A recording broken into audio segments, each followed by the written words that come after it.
I leave with you, my peace I give you. I do not give to you as the world gives. Do not let your hearts be troubled, and do not be worried.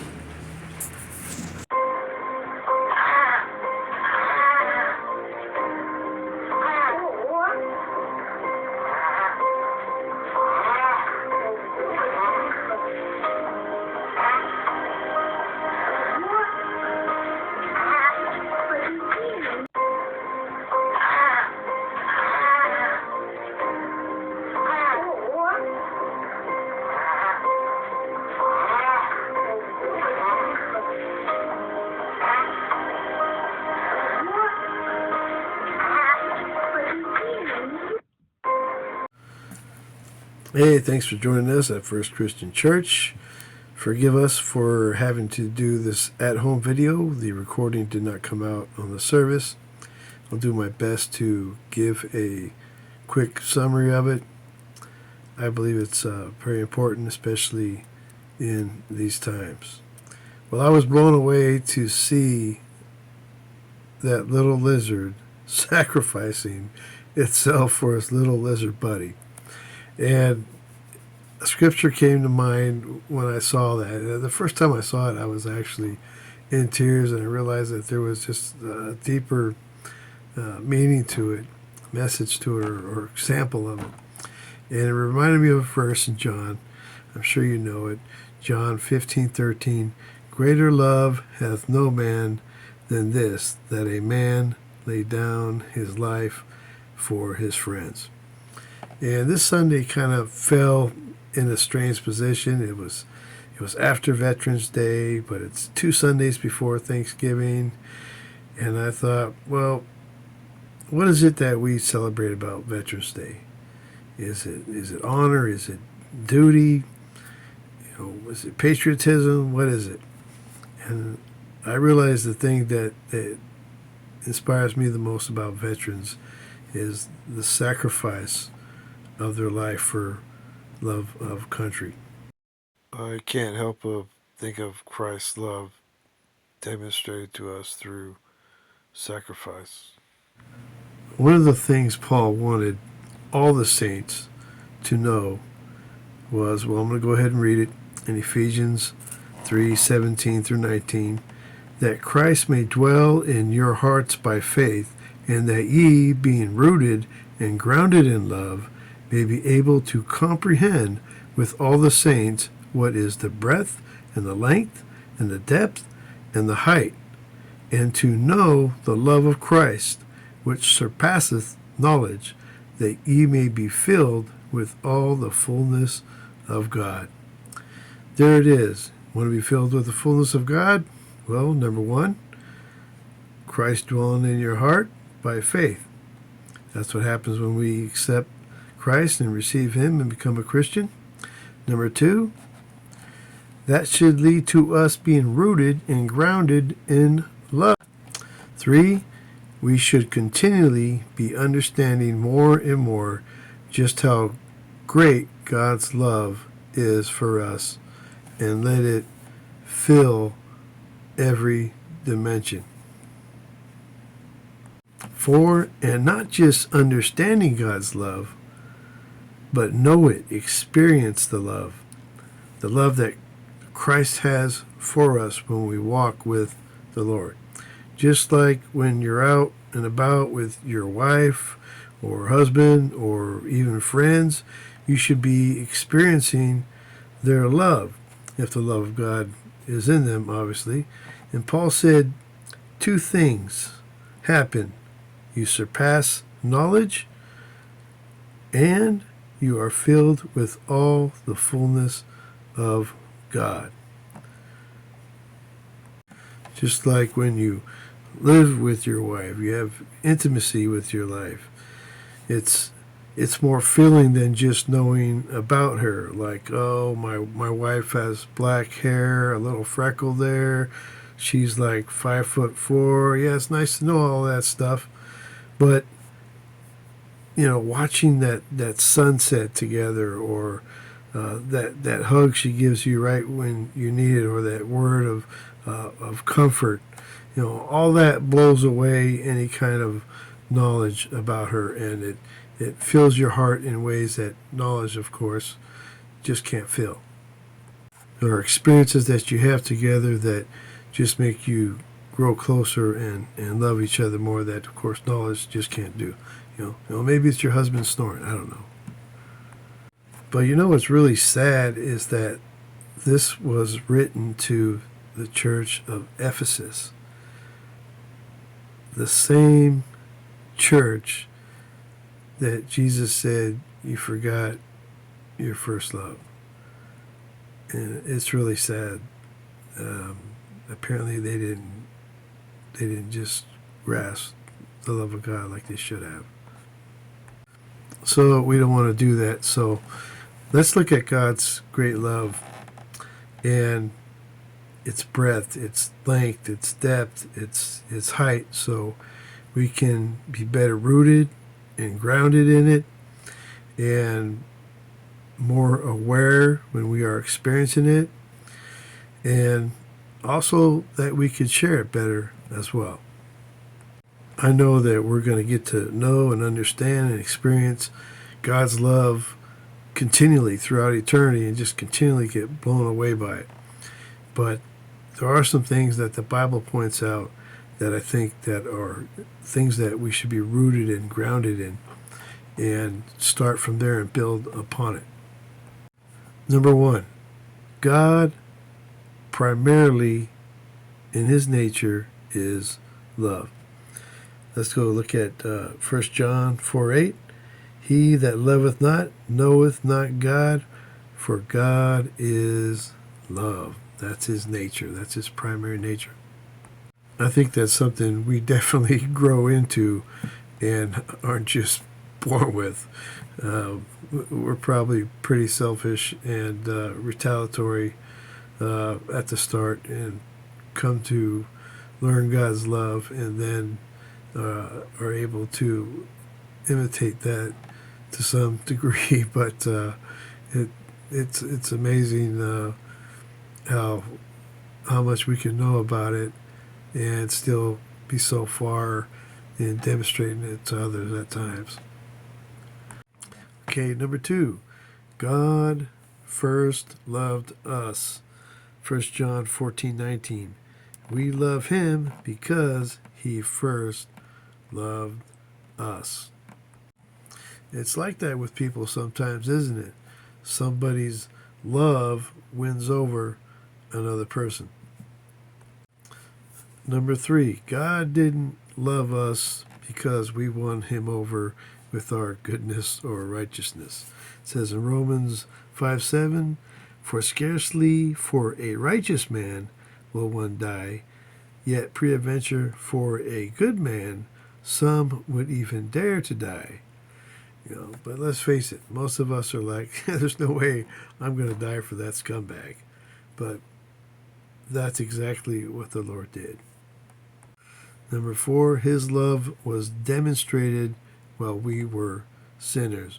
Romans 5:8. But God commendeth his love toward us in that while we were yet sinners, Christ died for us. And I like how he demonstrates that love. It's an action towards us. While we were yet sinners.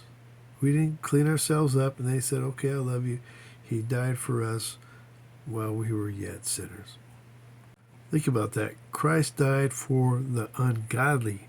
In fact, we were enemies of God and by nature objects of wrath, and he still died for us. Number five, his love did not quit when it got tough. How many times have you been in a relationship with someone and, well, you don't have money anymore, so that's it. You're not as good looking anymore, so that's it. Becomes difficult managing the family, that's it. A lot of people, they have love until it gets tough. And then, well, it's tough that they get going. But that's the way it works sometimes. But the Lord, he just didn't quit. He has that kind of love that wouldn't quit until he was able to save us. He didn't quit when they plotted against him. He didn't quit when they falsely accused him. He didn't quit when he was betrayed. He didn't quit when he was arrested. He didn't quit when they put him in prison. He didn't quit when his friends ran and he was denied. He didn't quit when they beat him with fists and rods. He didn't quit when they whipped him. He didn't quit when they gave him a mock trial. He didn't quit when the crowds turned against him. He didn't quit when they tore his beard out. He didn't quit when they stripped him and when they put a crown of thorns on his head. He didn't quit when they made him carry his cross. He didn't quit when they nailed him to it and mocked him. And he didn't quit when the sin of all humanity was placed upon him and it felt like his Father turned away from him. He didn't quit until he saved you and I from eternity in hell and made it so we could spend eternity with him. He just didn't quit. That's the kind of love he has. You know, he didn't love us because we were so strong either. It says in Romans 5:5, "For when we were yet without strength, in due time Christ died for the ungodly." In fact, his love is so great for us that he died for us while we were still dead. How many of you say, "Wow, I like her, man. She's dead"? Hey, no, he loved us while we were still dead in trespasses and sin. Ephesians 2:4 and 5. "But God, who is rich in mercy, for his great love, wherein he loved us, even when we were dead in sins, hath quickened us together with Christ. By grace ye are saved." Think about this. He loved us even when we were controlled by his ancient foe. Ephesians 2:1-2. "And you hath he quickened who were dead in trespasses and sin, wherein in times past ye walked according to the course of this world, according to the prince of the power of the air, the spirit that now worketh in the children of disobedience."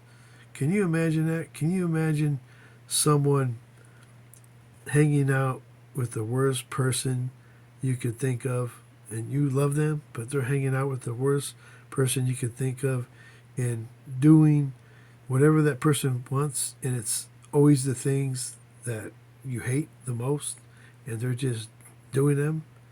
You know, many of us would be like, "Psh, forget that person," right? Not God. Not God. Because of his great love for us, he loved us even when we were dead in trespasses and sin and being controlled by the prince of the power of the air. Some of us may say, "Oh, I always loved the Lord." Really? Jesus says if you love him, you obey his commandments. Do we love him enough to obey his commandments? Well, the Bible makes it clear that not only did we not love the Lord, but we were his enemies as well. But that still didn't stop him from loving us. We were like that lizard. We were helpless. We were as good as dead. And then he came, and he didn't stop. Just like that snake was striking at that lizard, and it was so painful that lizard was making noise. And finally that lizard couldn't get that grasp on the snake that he wanted to, so he positioned himself in a way where he would sacrificially take a strike by the snake so that he could grab the snake by the neck and free his lizard friend. That's what Christ did for us. We were helpless. We were dead. And he knew that that serpent was going to bruise his heel. He knew everything he was going to go through. But he knew in the end he would crush the serpent's head and we would be freed from the serpent's grasp. We'd be freed from the power of death. And that's the kind of love that Jesus says I want you to have. I want you to have that kind of love for each other, the kind of love that I have for you, the kind of love that lays down its life for your friends. I want you to have that towards each other. If we can't have that towards each other, how can we have that towards an enemy? How can we have that towards someone else who's dead in their trespasses and sin? It's the kind of love that we are told to have for our wives. The same kind of love that Christ had for the church. That he loved the church and he sacrificed and he gave himself for it. That's the kind of love that we should have for our wives. Now that's understandable. That's our wife. That's a good picture. Christ being the husband of the church.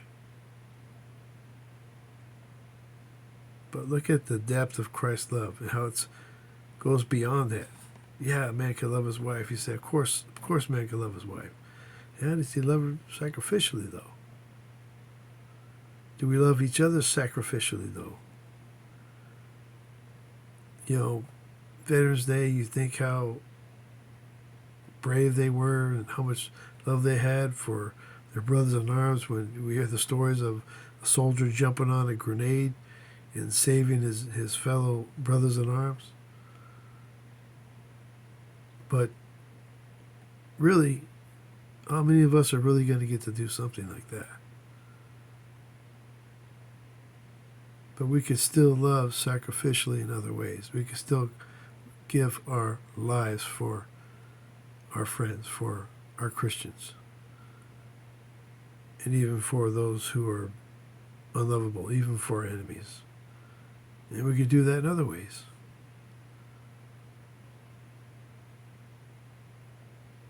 And sometimes, you know, we don't like to see each other suffer.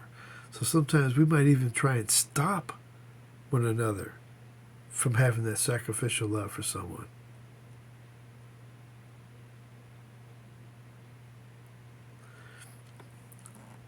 You know, just like God said that a man and a woman will become one flesh and nothing should come between them.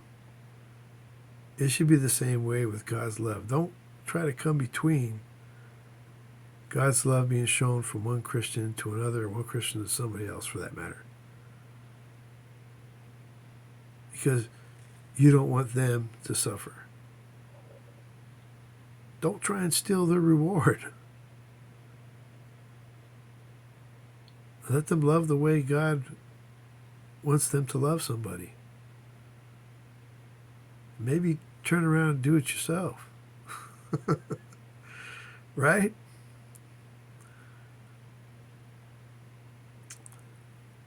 You know, sometimes love hurts. It hurt Christ a lot. And he says, that's how I want you to love one another. And the only chance we got to show compassion and to sufferers in this life.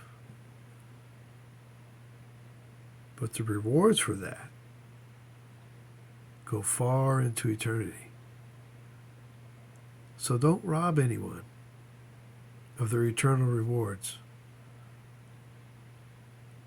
because you think they should spend the rest of their life smelling the roses. Think about eternity, because Jesus did. He was thinking about your eternity when he went to the cross. And what did Peter say? Oh, no, no, Lord, no. And Jesus said, what? Get behind me, Satan. Are we playing the part of Satan?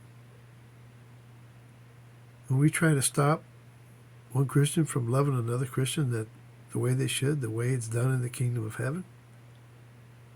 Because we're afraid of a little earthly suffering or a little earthly inconvenience?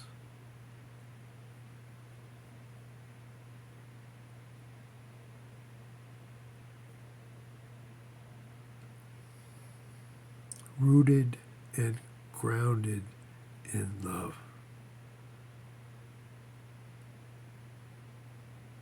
Experiencing that love.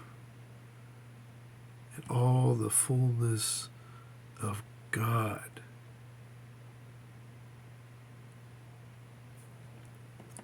will be felt from that.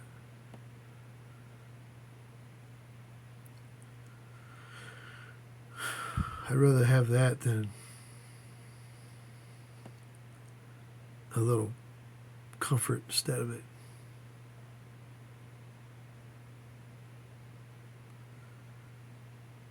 How comfortable are those soldiers out there in the foxholes? And they're giving their lives, a lot of them, for people they don't even know.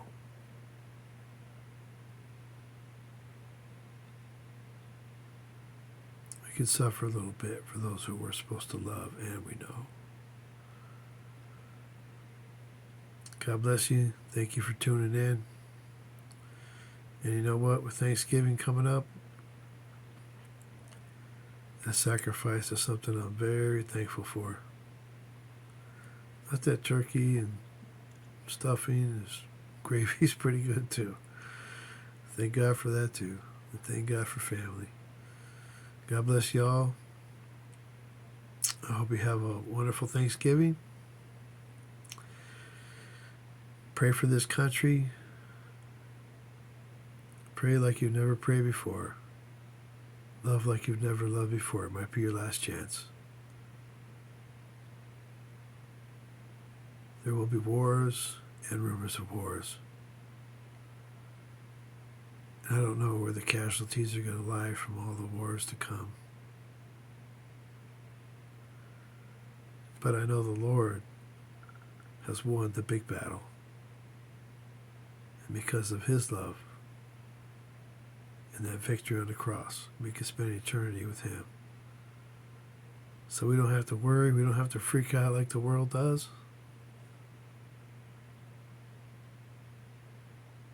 But we're told to watch and pray so we can be ready, so we can be useful, so we can get to loving in these last days when the love of many will grow cold and make a difference. God bless you and keep you. Love you. It's not always easy to love some of you. Take care. God bless you. And I'll try to get this message out soon.